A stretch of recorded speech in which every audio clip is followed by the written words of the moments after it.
Bonjour à tous et bienvenue chez moi. Enfin plutôt chez Madame Fauché. Aujourd'hui, on pose nos valises chez cette grande dame qui prend un peu trop de place dans nos vies. Moi, c'est Laura, votre hôte sur ce podcast. Chaque semaine, on aborde le sujet de l'argent pour le mettre au service de vos ambitions et reprendre le pouvoir sur votre vie. Alors, prêt à sortir de la fauche ? Faisons le chemin ensemble, sans pression, pas à pas, comme à la maison. Vous êtes prêts ? C'est parti. Hello à tous, je suis ravie de vous retrouver aujourd'hui dans un nouvel épisode. Alors, on est en tête-à-tête.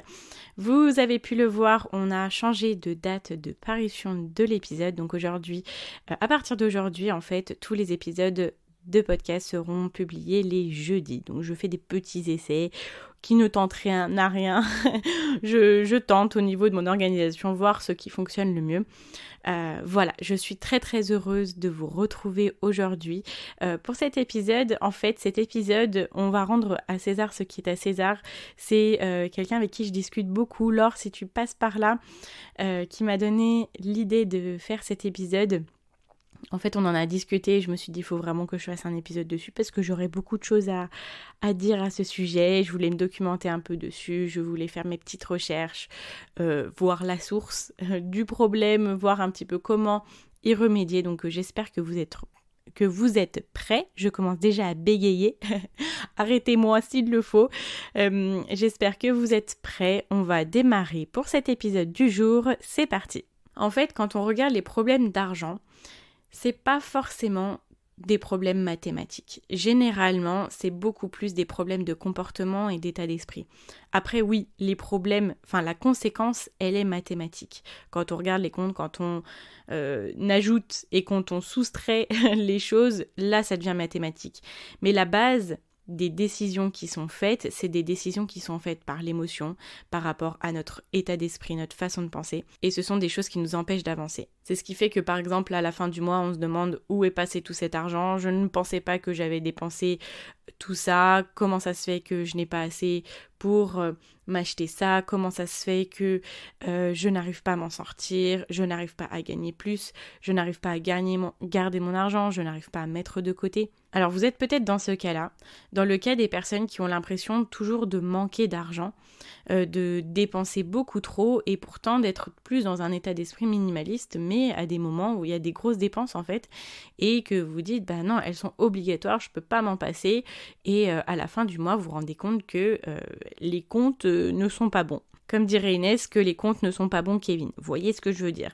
Alors, quand on est dans cette dynamique-là, que pourtant on se dit j'économise, je suis pas quelqu'un qui dépense beaucoup, etc. Mais qu'on n'écoute plus vraiment ses besoins, qu'on est vraiment plus sur le contrôle et qu'à des moments on sort du contrôle, qu'on a des grosses dépenses, on est plus dans l'instinct de survie, on est dans l'anticipation, on est anxieux, donc c'est une anticipation anxieuse, on fait des achats aussi en n'étant pas forcément dans le bon état d'esprit. Voilà, on n'est pas forcément serein par rapport à ça. Et le constat général, c'est de se dire je manque, c'est la pénurie chez moi et il faut que je subvienne à mes besoins. Ça envoie des comportements qui sont soit, première chose, on va économiser énormément, se contraindre beaucoup, être dans la restriction et après à des moments se lâcher complet sur des grosses dépenses qu'on pense obligatoires, qui fait que on est toujours dans cet état d'esprit de frustration et que à un moment donné, on dépense beaucoup trop, on va s'en vouloir, on va se blâmer et on va recommencer un petit peu le cycle comme ça du début à la fin du mois. C'est un petit peu en fait finalement comme quand on se met au régime, on est là, on se restreint, on essaye de manger peu, mais à des moments, notre corps il dit non mais là il me faut quelque chose, il faut que je prenne de l'énergie, donc je vais prendre beaucoup. Et après, on rentre dans le même cercle vicieux où on va se blâmer, où on va se justifier, on va essayer de trouver des raisons, on va pas être bien, et on va reprendre ce cycle où on va dire non mais il faut que je restreigne énormément parce que là j'ai trop mangé, etc. Notre corps rentre dans une situation de famine, etc. Famine, pénurie, on est à peu près sur la même définition. Voilà, pour vous dépeindre un petit peu le tableau et vous allez pouvoir voir si vous vous reconnaissez. Donc aujourd'hui, comment va se dérouler l'épisode ? En fait, on va regarder un petit peu comment vient l'état d'esprit de pénurie, j'ai trouvé un super article sur, je vais vous donner les sources et ça sera dans la description, sur The Conversation, un super article avec des études vraiment très très intéressantes. Je vous ai décortiqué tout ça. Alors on va venir comprendre comment vient cet état d'esprit de pénurie, comment viennent ces grosses dépenses de fait de cet état d'esprit. Moi j'aime beaucoup venir à la source parce que j'arrive à gérer une situation, j'arrive à la changer si je comprends pourquoi je suis dans celle-ci. Comme ça, je sais que la prochaine fois que je me retrouve dans ce cas de figure, avec les mêmes sensations, les mêmes sentiments, les mêmes réflexions, je vais pouvoir me dire « Ah non, Laura, attention, tu es là parce qu'il s'est passé ça, ça, ça, donc maintenant tu agis différemment. » Et c'est là que l'on apprend. Donc je vais toujours à la source, donc aujourd'hui on va aller à la source, et après on va venir voir comment passer de l'état d'esprit de pénurie à l'état d'esprit d'abondance, parce que je ne vais pas vous laisser dans de beaux draps en vous disant bon bah c'est comme ça et puis bah bonne chance. On va venir voir comment changer nos comportements, comment réfléchir différemment. Et du coup, pour aller à cette source-là, j'ai choisi l'exemple du Covid et du début en fait du Covid quand il y a eu le confinement, etc. Là, on est quand même dans un moment où on est habitué, c'est dans notre quotidien, donc on n'a plus ces peurs-là qu'on avait au tout début. Mais souvenez-vous, au tout départ, on pensait qu'il allait avoir des... Comment on appelle ça ? Ça y est, j'ai plus mes mots. Des pénuries en fait. Je cherchais le mot, mais en fait le mot est dans le titre de l'épisode. On est bien, hein, je vous le dis, on est bien aujourd'hui. Donc on pensait qu'il allait peut-être avoir des pénuries dans les magasins. Ce qui s'est passé, c'est qu'il y a eu des pénuries, mais ça c'était par rapport au comportement général. On se souvient du fameux papier toilette. On est d'accord qu'on n'avait plus de papier toilette, on n'avait plus de farine, des choses comme ça. Et ça s'est passé parce que beaucoup de personnes ont eu peur de manquer et peur de la pénurie et se sont dit faut que je me fournisse énormément. Et c'est comme ça qu'a été créée cette pénurie-là. Mais de base, on nous affirmait bien qu'il n'y allait pas avoir de pénurie, que tout était disponible en magasin et que tout le monde aurait tout ce qu'il faut pour pouvoir subvenir à ses propres besoins. En fait, l'humain, il a deux comportements qui sont différents et qui s'opposent. On est un être réputé comme rationnel, on perçoit parfaitement l'horizon de la temporalité, donc on sait qu'on est dans le présent, qu'il y a un futur et qu'il faut qu'on travaille sur notre futur, qu'on prenne soin de notre futur nous. Donc on connaît les conséquences en fait de ce que l'on fait au quotidien, dans notre journée. On se dit si je fais ça, demain il va se passer ça, etc. Donc on est conscient de nos décisions d'aujourd'hui et du fait qu'elles agissent sur notre nous de demain. On sait aussi qu'il faut mettre de l'argent de côté, principalement. On sait que si on met de l'argent de côté maintenant, on pourra en disposer plus tard. Donc ça, c'est le côté de nous qui est le côté rationnel, réfléchi, posé, etc. Prévoyant. Mais on a aussi quelque chose qui s'oppose, qui est la préférence pour l'immédiateté. Le maintenant, le tout de suite, le besoin, on répondra à notre besoin tout de suite. Ça fait appel à des facteurs viscéraux. Et qu'est-ce que c'est le viscéral ?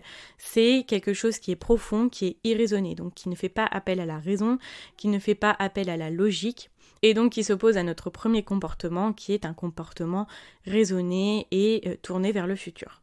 Et donc, il y a le psychologue et économiste américain George Loewenstein, je ne sais pas si je prononce bien son nom, mais je pense qu'il me pardonnera et que dans tous les cas, il n'entendra pas parler de moi.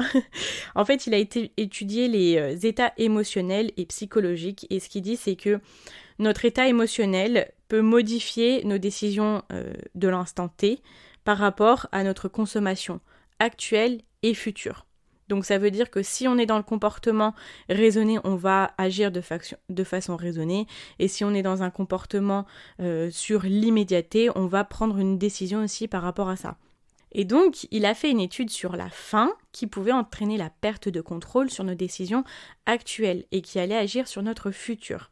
Et c'est super intéressant parce que je peux vous renvoyer à un épisode où je parle justement des troubles du comportement alimentaire et de comment ça agissait sur notre porte-monnaie, comment ça faisait en sorte que on n'avait pas forcément toujours des bonnes situations financières, même si on est quelqu'un de très raisonné, même si on sait qu'il faut générer notre argent.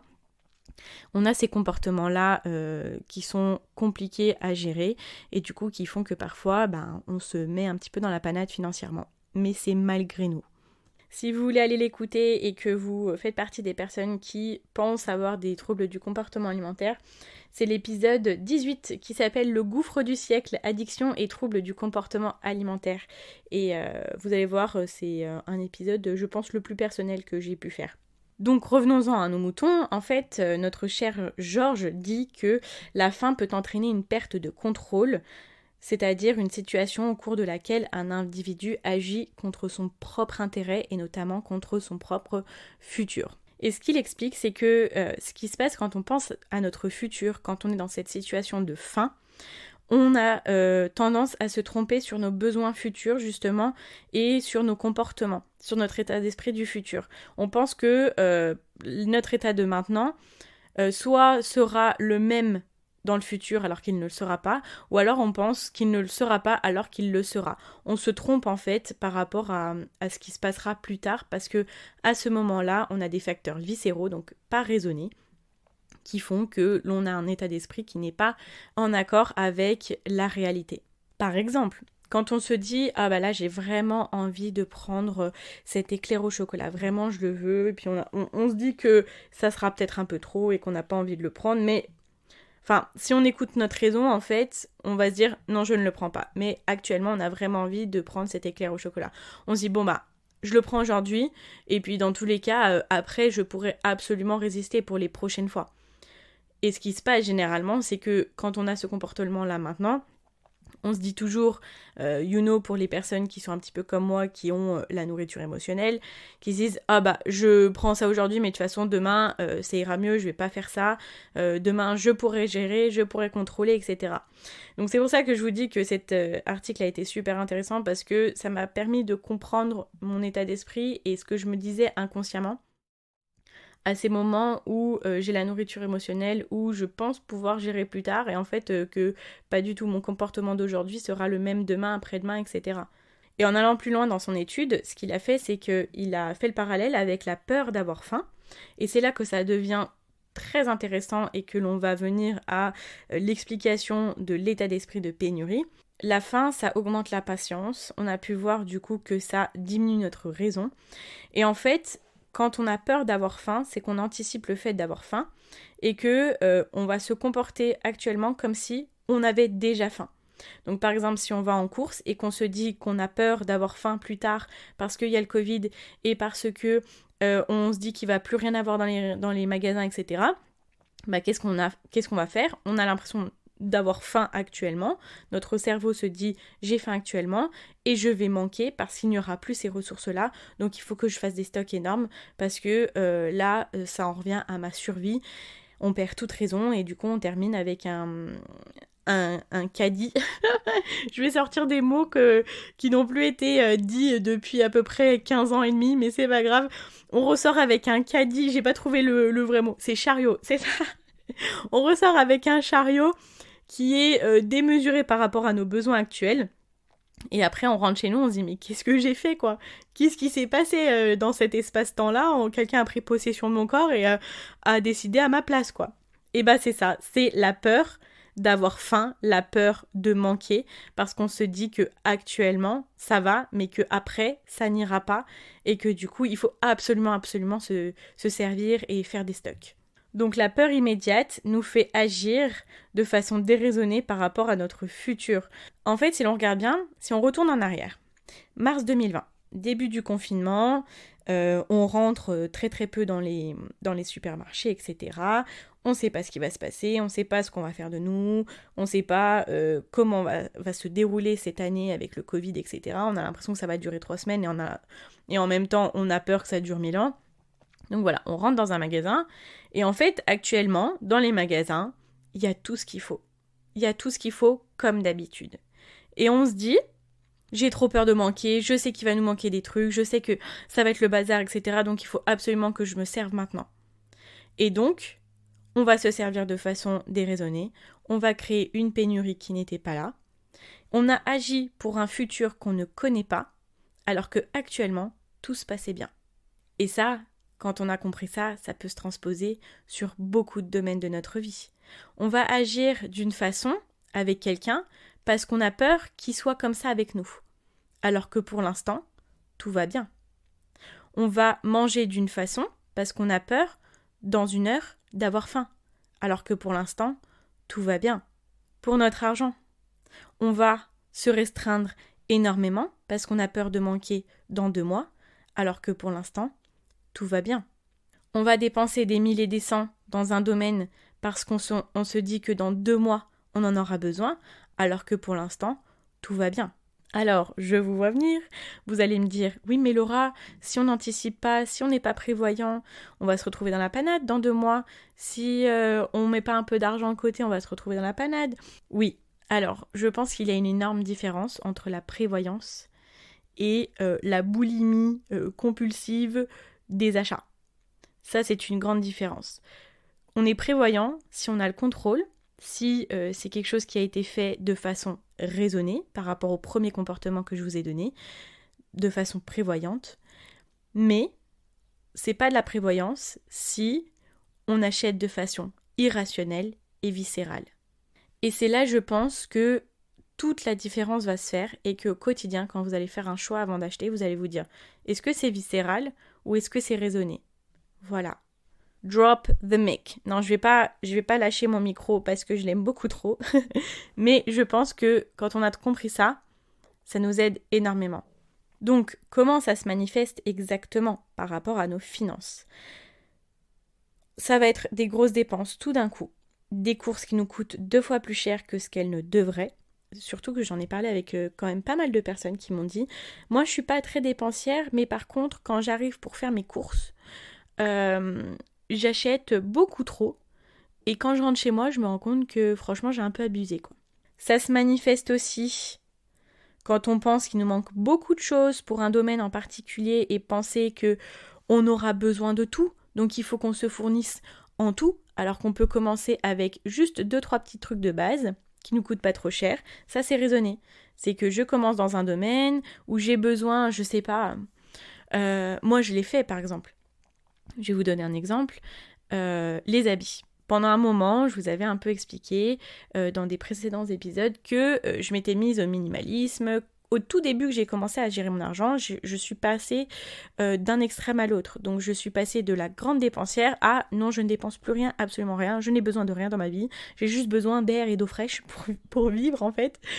Et donc je ne m'achetais plus d'habits, plus rien du tout. J'étais dans un état d'esprit de restriction, j'étais dans un état d'esprit de pénurie.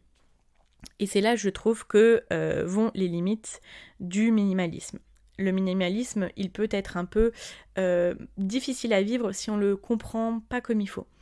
Et donc, j'étais dans cet état d'esprit-là. Et un jour, j'en ai eu marre et je me suis dit, j'ai envie de m'habiller et j'ai dépensé 300-400 € dans des habits. Voilà, j'étais dans un état d'esprit de pénurie.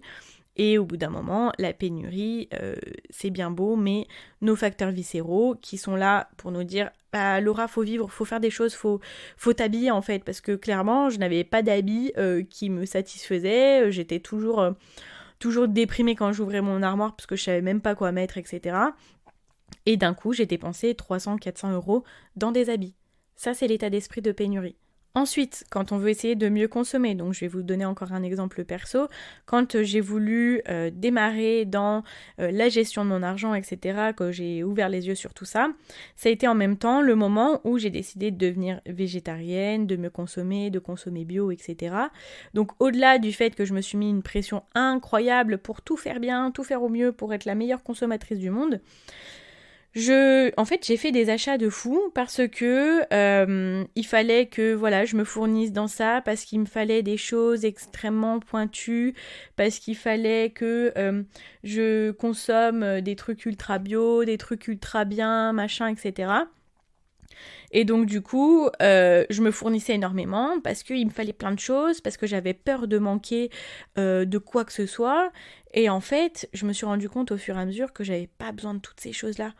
Je pouvais manger de façon très simple, très basique et toujours être aussi bien. Enfin voilà quoi. Et ça aussi, ça c'était l'état d'esprit de pénurie. Parce que, bon, j'ai fait un gros changement dans ma vie et je me suis dit... il va me manquer des choses, je vais être en pénurie de plein de choses, donc il faut absolument que j'achète ces choses-là, il faut que j'achète ces choses-là. Et vous voyez combien c'est paradoxal, parce que quand on pense pénurie, quand on est dans cet état d'esprit, En fait, on veut faire énormément d'économies, on veut être sur du moins, mais notre porte-monnaie, il fait du plus. On dépense plus parce qu'on se dit, ouais, il faut que je fasse cet achat-là, et après ça le fera, après ça ira. On agit maintenant alors qu'actuellement tout va bien, en pensant que plus tard ça ira mal, donc il faut absolument faire quelque chose maintenant. C'est viscéral. Et ça, pourquoi ? Dernière raison, c'est parce que quand on se prive de tout, on est dans un état d'esprit de désir, de manque. Et le désir, ça c'est quelque chose que du coup j'ai découvert grâce au podcast de In Power avec David Laroche qui a été juste incroyable, que d'ailleurs je n'ai pas encore fini d'écouter parce que j'ai besoin de digérer déjà tout ce que j'ai entendu. Le désir il vient de ce que l'on n'a pas. On ne peut pas désirer quelque chose que l'on a. Et donc là, dans ce cas-là, c'est qu'on désire quelque chose qu'on pense que l'on n'aura pas plus tard. Pour vous résumer cette partie-là, parce que j'espère ne pas vous avoir fait de nœuds au cerveau, l'état d'esprit de pénurie et l'état d'esprit de manque, il vient par l'anticipation irrationnelle de nos besoins de plus tard. C'est tout. Alors maintenant, on va venir regarder comment changer tout ça et adopter un état d'esprit d'abondance, parce que c'est ça qu'on recherche. Pour ce premier point, du coup, je vais vous parler d'un enseignement de Nathalie Cariou, qui est une spécialiste de la liberté financière. Je pense que je n'ai même pas à la présenter actuellement. Voilà, c'est la matriarche, on va dire. Elle dit que la pénurie est un mythe. L'abondance est une loi fondamentale de la nature. C'est un droit de naissance. Nous avons tous le droit d'avoir ce qu'il nous faut, d'amour, d'argent, de territoire, de reconnaissance, pour bien vivre. Donc c'est très beau, c'est très parlant, je trouve que voilà, on n'a pas besoin de plus limite. Mais bon, je ne vais pas m'arrêter là, rassurez-vous.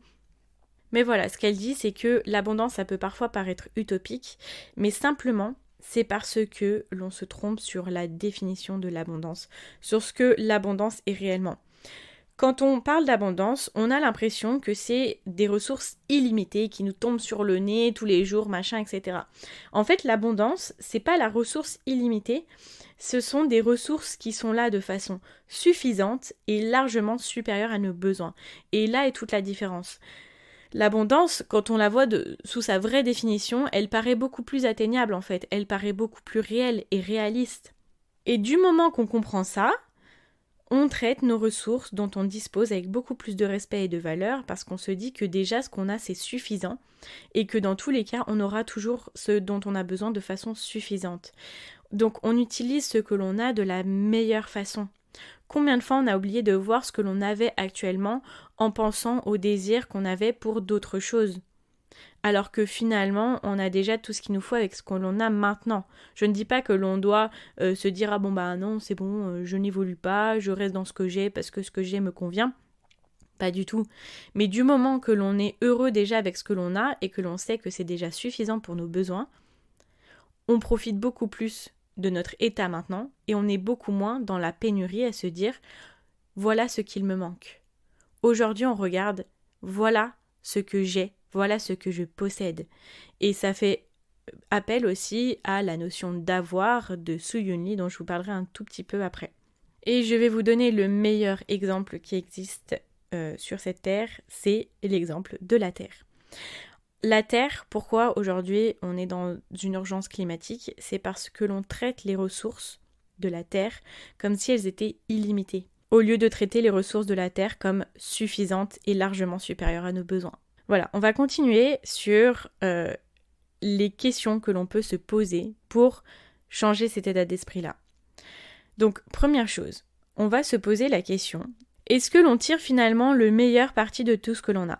Je vais vous donner un exemple que j'ai vu sur Instagram la dernière fois, je n'ai pas réussi à retrouver la publication, mais qui disait que 97% des textiles d'une maison ne sont pas utilisés. C'est quand même fou. Donc là, c'est clairement des ressources qui sont là de façon suffisante et largement supérieure à nos besoins. Deuxième question, est-ce que l'on ressent pleinement ce que l'on a actuellement ?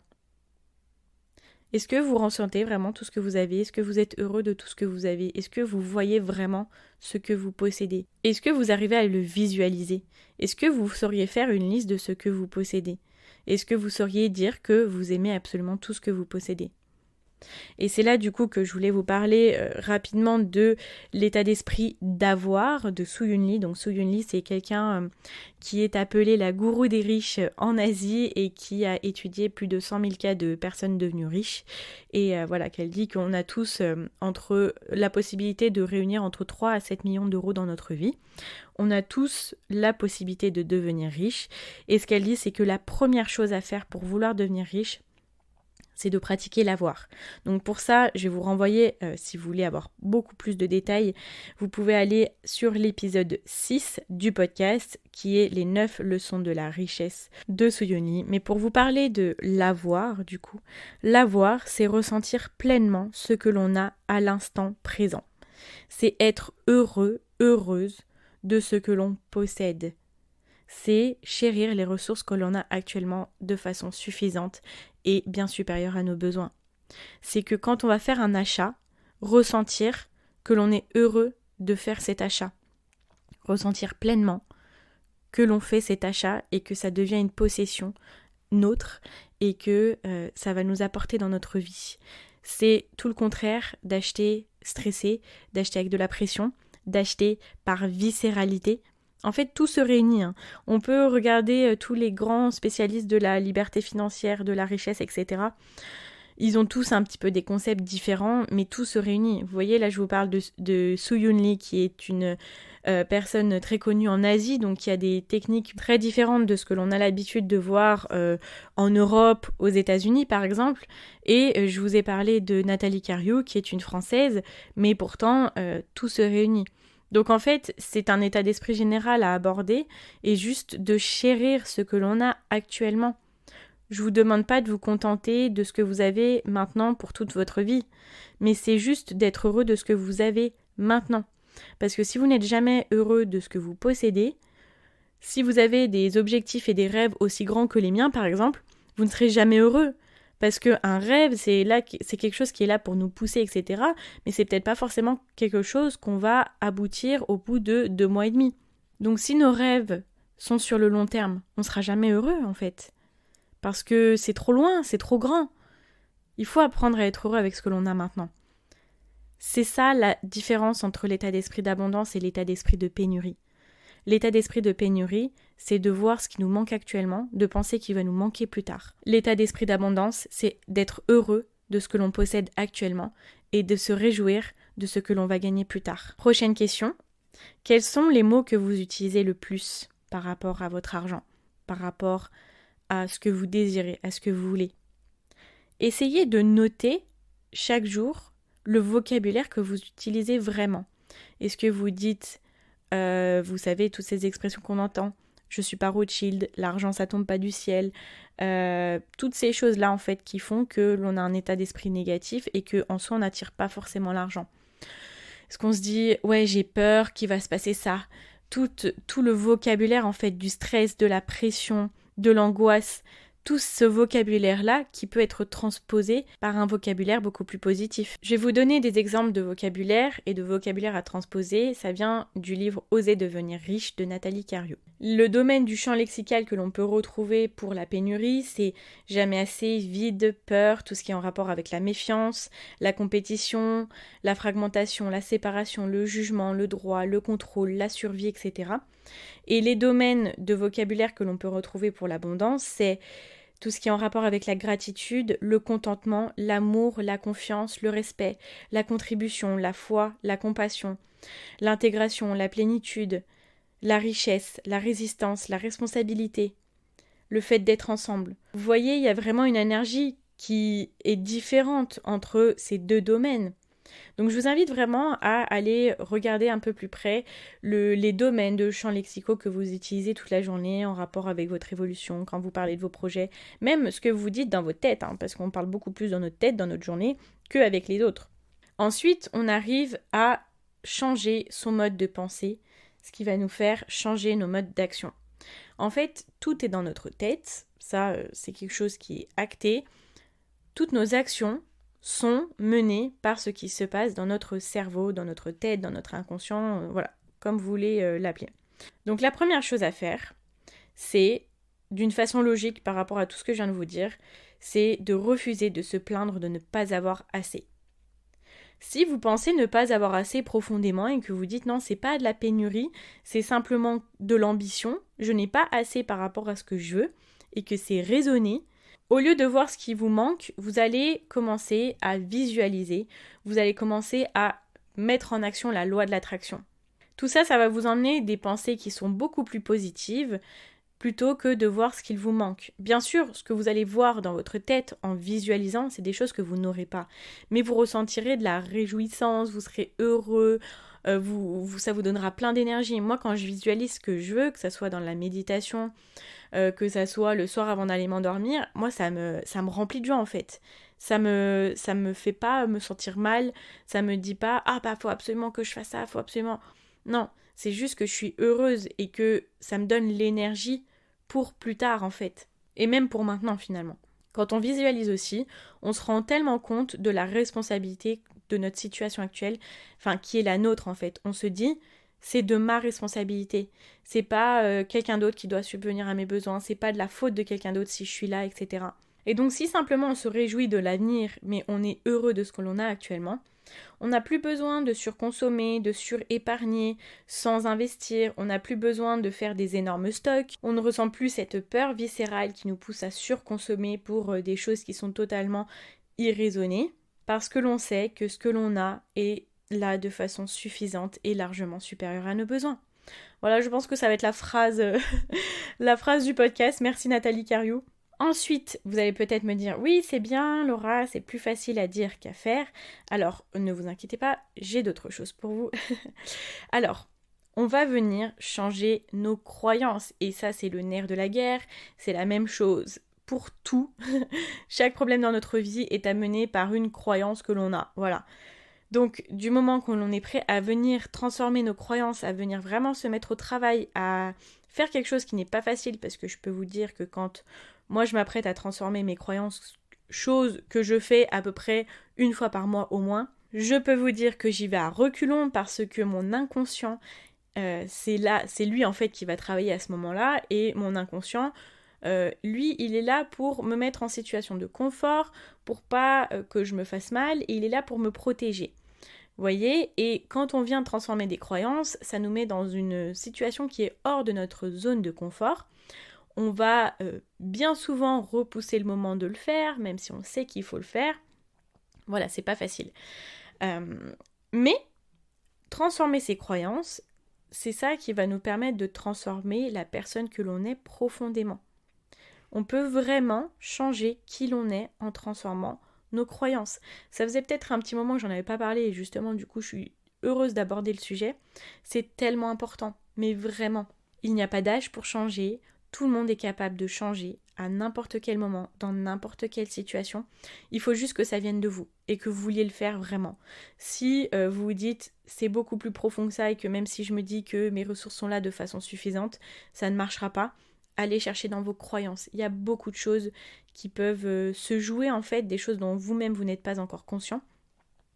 Simplement changer une croyance. Alors c'est quoi une croyance ? C'est quelque chose qu'on se dit dans notre tête, souvent de façon inconsciente, qui fait que l'on a un comportement qui est négatif. Ça, c'est une croyance qu'on appelle limitante. Et l'objectif, c'est de changer cette croyance-là en croyance mobilisante, qui est une croyance beaucoup plus positive. Je vais vous donner un exemple pour que vous puissiez visualiser, qui est tiré de mon tout nouveau e-book, qui est 7 jours pour transformer vos finances et reprendre le pouvoir. Et donc, par exemple, une croyance qui est « gérer l'argent, c'est trop compliqué, je n'y comprendrai jamais rien ». Ça, c'est une croyance limitante qui fait que chaque jour, vous n'allez pas voir vos comptes, que vous ne vous posez pas de questions, que vous n'essayez pas de comprendre, etc., comment ça fonctionne, et que finalement, vous faites l'autruche tout le mois, par exemple. Cette croyance-là, elle va se transformer en « je gère mon argent facilement avec un système simple, automatisé, qui fonctionne. Chaque jour, je suis attentif ou attentive à améliorer mon organisation pour qu'elle devienne davantage fluide et encore plus simple et toujours plus efficace. » Ça, c'est une croyance parmi tant d'autres, mais les croyances sont différentes aussi pour le sujet du jour qui est l'état d'esprit de pénurie, que l'on veut transformer vers l'état d'esprit d'abondance. Vous allez avoir d'autres croyances et ça va être des croyances qui sont propres à vous. Donc, Je vous invite à télécharger le e-book où vous avez tous les détails sur comment déjà retrouver vos croyances, comment vous rendre compte de ces croyances-là et comment les transformer. Vous avez vraiment tous les détails. Vous pouvez retrouver le lien du coup dans la description du podcast ou dans ma bio sur Instagram. Il est totalement gratuit et j'ai beaucoup de personnes qui l'ont déjà fait et qui ont été ravies de la transformation. Et du moment que vous aurez transformé ces croyances profondes qui vous empêchent d'avancer au quotidien, vous allez avoir de nouveaux comportements qui seront différents. Et vous allez même vous surprendre vous-même. Je peux vous dire que moi, les premiers temps que j'ai commencé à transformer mes croyances sur énormément de domaines différents, mais au début ça a été sur ma confiance en moi, sur le fait que je pensais ne pas être quelqu'un d'intéressante, qu'il ne fallait pas que je parle en public, qu'il fallait toujours que je parle de façon impeccable, qu'il ne fallait pas que je bégaye, etc. Toutes ces choses-là qui faisaient que je m'empêchais de faire beaucoup de choses, que j'ai transformées, et qui font qu'aujourd'hui je suis en train de vous parler sur un podcast et que j'ai plus de 60 épisodes. Et en fait au quotidien, vraiment, pour vous donner un petit peu l'envie et l'énergie de le faire, quand vous avez transformé vos croyances, vous allez vous surprendre vous-même, vous allez vous dire oh, « Tiens, je viens de faire ça, j'aurais jamais fait ça avant. Ou alors « Je vis super bien cette situation, pourtant avant ça aurait été un drame dans ma vie. » Vous voyez ? Alors, tentez le coup, faites-le et vous verrez que vous reviendrez après m'en parler et que vous me direz « Ça marche ». Du moment que vous aurez travaillé dessus, vous serez à même de ne plus gérer votre argent avec vos émotions. Et c'est drôle parce qu'on est dans un podcast sur l'argent et on parle quand même énormément de développement personnel. Donc c'est ce que je vous disais, l'argent, les problèmes d'argent ou alors les améliorations financières, on va appeler ça comme ça, c'est pas mathématique de base. Ça vient de notre cerveau, ça vient de notre tête, ça vient de nos comportements. Et après, c'est pour ça que j'aime bien vous donner des méthodes de gestion, etc.